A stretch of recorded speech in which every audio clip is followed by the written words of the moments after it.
Rule 21, play stops. So when does play stop? Play stops when the umpire blows his or her whistle. That's when play stops. And this would probably be a good place to completely stop, but you should know why the umpire is blowing the whistle. The umpire is going to blow his or her whistle for a foul, obviously. The umpire does not have to call a foul if he or she feels that it's better not to for the team fouled. But the umpire must make that decision by the end of the next play. The umpire is going to blow the whistle for a safety. A safety is when the defending team hits the ball across their own end line. If they hit it between the posts, it'll count as a goal for the other team. But if they hit it across their own end line, it's a safety, which is similar to a penalty for. We place the ball at the 60-yard line, opposite of where it went across the end line, but never more than 40 yards out from the center. That's the safety. We're going to go over that again in penalties. If a player hits the ball and then it hits his own horse and goes across the end line and he's a defending player, it's a safety. If a player hits the ball and it hits the post and goes out, it's a safety. If a player hits the ball and it hits the sideboards and goes out, out on the end line, it's a safety. That's what a safety is. If an attacking player hits the ball and it glances off the defending player's mallet while the defending player was trying to hit a back shot back onto the field, but it goes across the end line, it's a safety. Plain and simple. Nobody gets this right. But it's really very simple. So now you know. The umpire will blow the whistle for a buried ball. What we usually do with a buried ball, if it's really buried deep, we'll just blow the whistle right away. If you can still see part of the ball, we'll allow a player to take one hit at it or a tap at it or something. And if he can't dislodge the ball on the first attempt, then we'll blow the whistle. The umpire will blow the whistle if a ball breaks, so for a broken ball. If the broken ball happens on on a knock-in or a penalty shot and the initial hit, we will have a re-hit. If the broken ball happens on the field after the initial hit, then we'll throw it in where the ball broke. If a chip comes off the ball, so it's a broken ball, but you definitely have a larger piece, and it happens during play, then we'll go ahead and play the larger piece for a little bit until we get to a neutral position, and then we'll blow the whistle and throw it in. So it's completely up to your umpire. There is complete umpire discretion here. There is no arguing with the umpire about how much the ball is broken or which is the larger piece. Completely umpire's discretion. Even if he or she is completely wrong in your opinion, it doesn't matter. It's the umpire's opinion regardless of what that opinion is. But we just use common sense. Balls don't break very often. The umpire will blow the whistle if a player is injured. The injury has to be somewhat noticeable to the umpire, somewhat obvious. You know, if the other team's running to goal and all of a sudden your back cramps up, we're probably going to let the play finish out because a lot of players will fake it, especially at the higher levels. I don't know why they do that. Anyway, so if a player is injured, we will blow the whistle. And if the player was at any point unconscious, we will not allow them to continue. We will call in the medics and have the player looked at before we render that decision, and we'll talk to the medic about it. But we always err on the side of caution. So if you get your bell rung, so to speak, don't argue with the umpire about your ability to keep playing. We don't care what you think. We care what the medic thinks, and we care what what kind of evidence we can gather that's substantial and real. All polo players, regardless of how badly they get hurt, if they can play, they will. I don't know why, but I can sympathize with them. I understand that you really don't want to quit unless you have to. So, an injury timeout is 10 minutes. So you have 10 minutes to either recover from your injury or get a substitute to take your place. And that is per injury. So if your back hurts and we stop the game and you take a couple minutes and you play again, then your back hurts again, we do not take another 10 minutes or any time at all for that injury. But if your finger hurts, we'll stop and take another 10 minutes. So it's per injury, and it's only 10 minutes. So keep that in mind.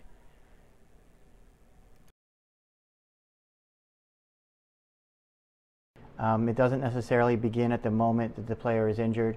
Oftentimes we'll have the medic come out. Sometimes the medic takes a minute or two if there's a large crowd. If the injury is substantial and it's the kind of situation where you have to have a medvac or a helicopter come in, we use our common sense. We obviously can't start the game with a player lying there in pain and a helicopter landing on the field. So we got to use our common sense and we use our sensitivity, okay? Things are outside of your control and outside of our control. And there's a lot of pressure put on us with television and live streaming and crowds and clubs and Sunday games and things like that to keep the game going. Well, we are going to follow the rule book and we're going to use our common sense. And that's just how. The umpire will blow the whistle if a player falls off and he or she is in danger of getting run over by the pack. If the player falls off in the flow of the play, where the play is headed, we'll blow the whistle.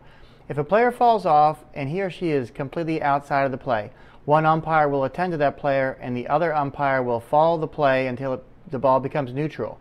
Obviously, if it's hit out or becomes a dead ball, we blow the whistle and stop the game there. If the ball gets into a position where nobody is deprived of an imminent goal, basically when the ball's neutral and it's not going to be a huge disadvantage to everybody or anybody, we will blow the whistle at that time. If a horse goes down, we blow the whistle immediately. Okay, and what constitutes a horse going down? For us, if the horse's belly touches the ground, the horse is down. And we will blow the whistle regardless of where that happens.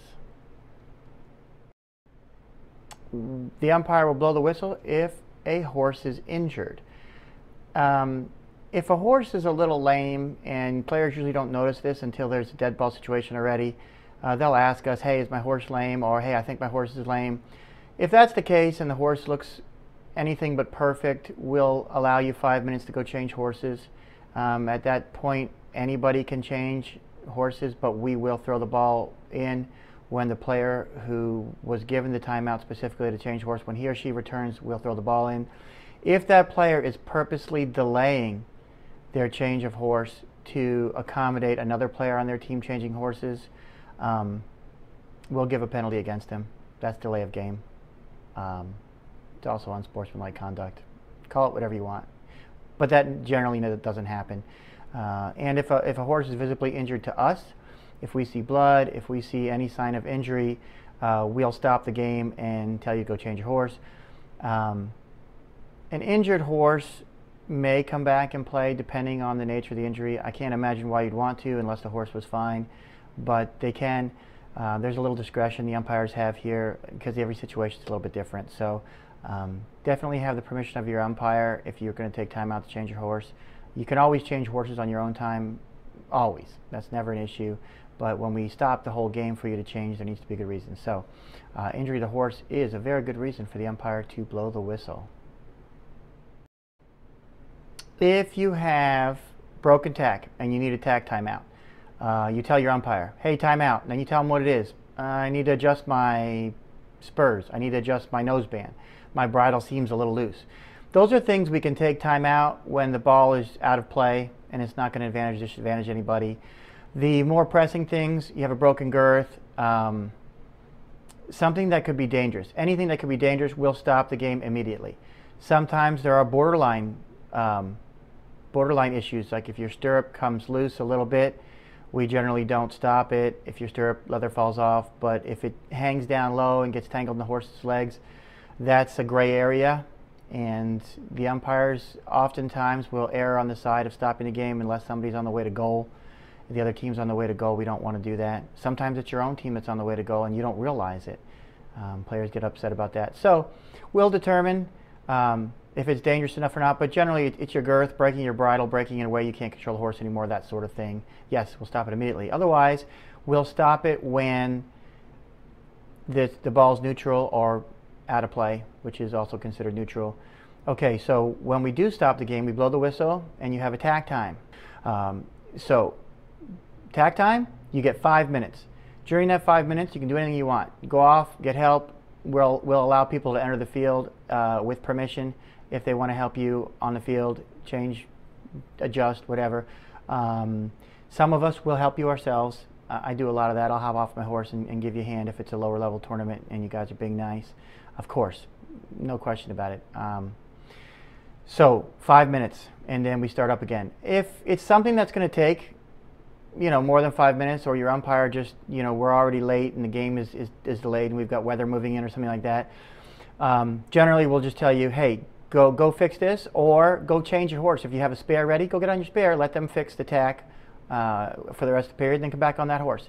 So you can't change a horse during tack time yourself without the permission of your umpire, but we're very, very generous with that permission because we want to keep the game going. Safety and keeping the game moving are our two overriding concerns, so to speak. Okay, now, who can change horses if you have a tack timeout? Well, you can if your umpire allows it. And then anyone else can. It's basically a free-for-all. But once the tack is fixed and you're back, we throw the ball in when you're there. If no one else is there, we throw it in anyway. And if you're purposely delaying the repair of your tack for one of your players to change horses, you'll probably get a penalty against your team. Generally, this doesn't happen. Some players have even tried to line up wrong to get a whistle so their player can change horses. I've seen some silly things at all levels. If we catch it, you'll just have a penalty. It's not the end of the world, but if it's bad enough, you might even get a yellow card. If your helmet falls off, or if any player's helmet falls off, we will wait until the ball's neutral and then we'll blow the whistle. If you break a mallet or lose a mallet, we will not blow the whistle. That's on you. Have somebody hold mallets on the sidelines or whatever you want to do. We never stop for that. If a ball gets lodged somewhere, then if it can't be dropped immediately or dislodged immediately, kind of like a buried ball, we'll blow the whistle and throw it in. If the period ends, as Dr. Obvious would say, we'll blow the whistle if the period ends because time is out. If the game gets suspended, and this usually happens for rain or darkness. A lot of summer clubs play at 5, 6 o'clock, 7 o'clock in the evening, and if they're particularly slow or we have an injury or something that delays the game, the fifth period, it could be dark. I've been up against darkness all the time. If we have to stop the game, we'll resume at another time exactly where the play left off. So that's just how that works. If the rest of the game is meaningless in relation to the tournament, it's up to the host tournament committee to cancel it. They can do that. Just depends on the circumstances. Okay, and every now and then, the umpire will accidentally blow his or her whistle. It's called an inadvertent whistle. We sneezed. Unusual. It's happened to me. We made a mistake. Thought we heard the horn.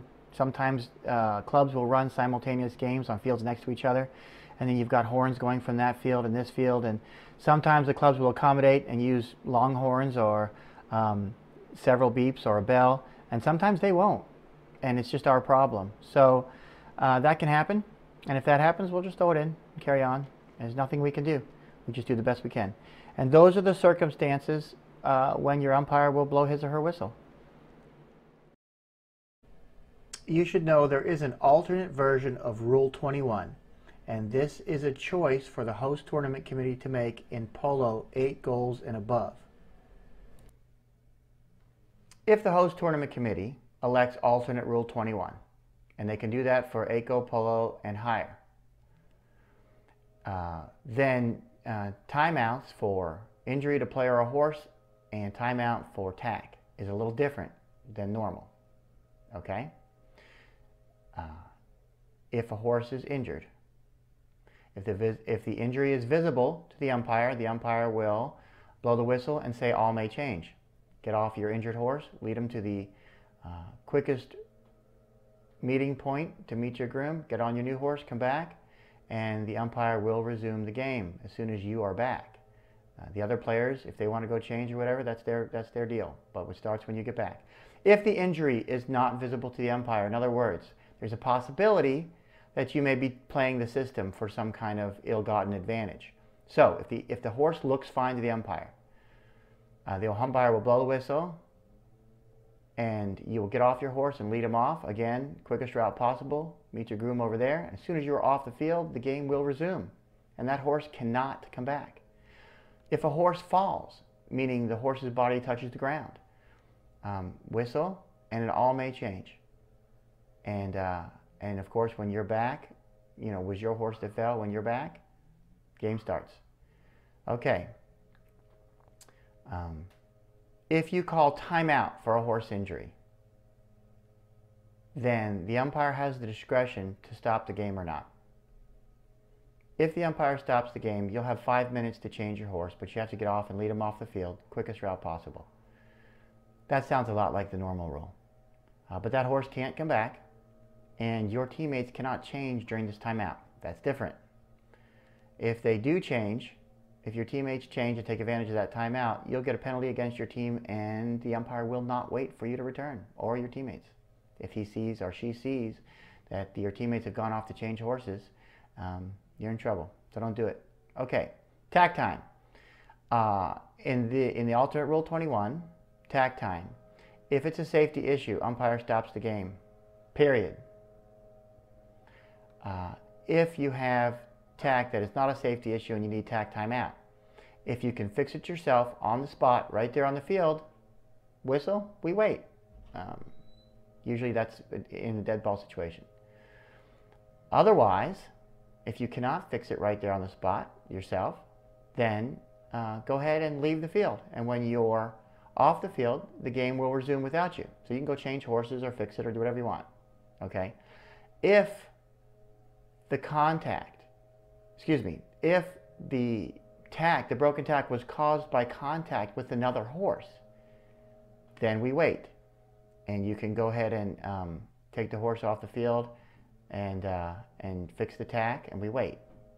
Or you can change horses if the umpire allows that, which they would because we want to hurry up. And that's it. That is alternate rule 21 for player horse injuries and tack timeout. It's different, a little different than regular rule 21. But that's that.